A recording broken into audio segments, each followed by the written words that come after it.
Eis a razão porque Jesus falou muito de perdão.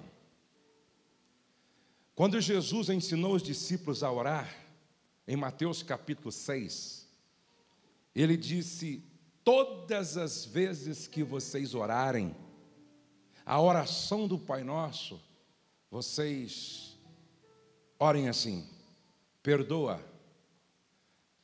as nossas dívidas, como nós já perdoamos os nossos devedores.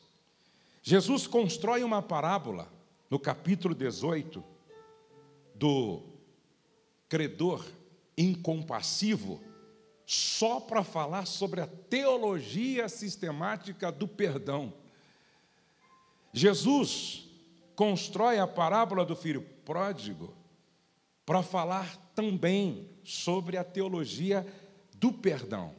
Ou seja, o perdão é o tema central do cristianismo. Não há possibilidade alguma de existir evangelho sem perdão.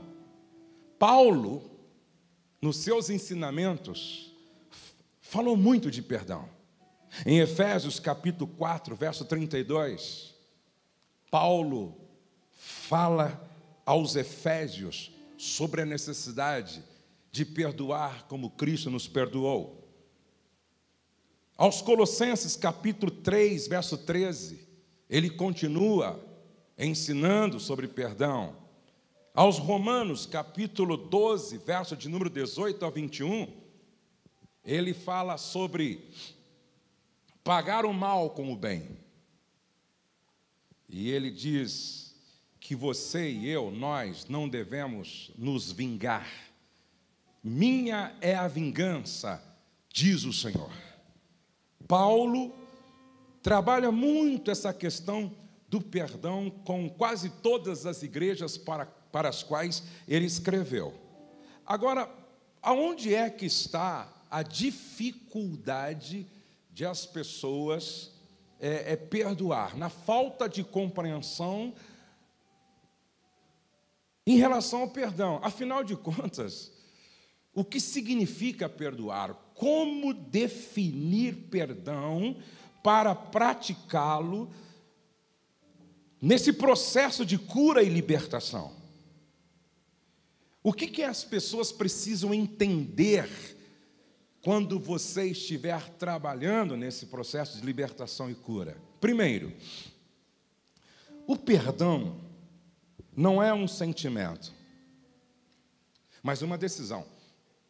O perdão é uma escolha: manter a mágoa ou investir na cura. Manter a mágoa ou investir na cura. O perdão não é um sentimento, até porque nenhum ofendido sente de perdoar. Eu fui assaltado, gente, 2 vezes em 3 dias. 2 vezes em 3 dias, dentro de casa, pelos mesmos bandidos. Um deles me agrediu com uma arma, me chutou. Um outro ameaçou minha esposa de estupro. 2 vezes em 3 dias dentro de casa. Pergunto, quando esses homens foram embora, deixando eu e meus filhos e a minha esposa traumatizados, vocês acham que o meu sentimento era de encontrá-los e dar um abraço, um beijo e dizer: te amo em Cristo Jesus? O ofendido não sente. Por isso que perdão não é uma questão de sentimento, é uma decisão com base numa ordem bíblica. Então o perdão, como diz o Cote, não é uma sugestão. O perdão é um mandamento. O perdão é um mandamento. O que significa dizer que não perdoar é pecar. Você está desobedecendo uma ordem bíblica. Terceiro, perdoar não é esquecer. Amados, preste atenção. Só Deus tem o poder da autoamnésia. Eu vou repetir. Só Deus tem o poder da autoamnésia. Preste atenção. Deus não se lembra mais do pecado que foi perdoado há um mês atrás. Ele não se lembra mais. Quando a Bíblia diz que Ele lança os nossos pecados perdoados no mar do esquecimento, só Ele tem esse poder de autoamnésia. Agora, eu, você, nós não temos, o que significa dizer que perdoar não é esquecer. Perdoar é não sentir mais a dor da lembrança. É lembrar e não sentir mais dor.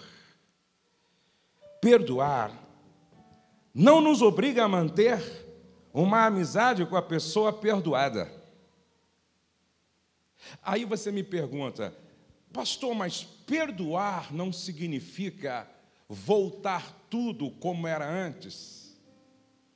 Amados, eu perdoei os bandidos. Sou obrigado a conviver com eles? Sim ou não? Eu perdoei aquele que ameaçou minha esposa de estupro. Sou obrigado a ter amizade e intimidade com ele? Sim ou não?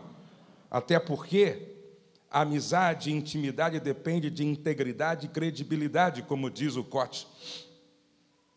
O perdão deve ser liberado independentemente se houve ou não arrependimento de quem nos ofendeu. Não depende do outro, depende de você. Até porque a gente precisa liberar perdão para quem morreu. Não por causa de quem morreu, mas por causa de quem está vivo.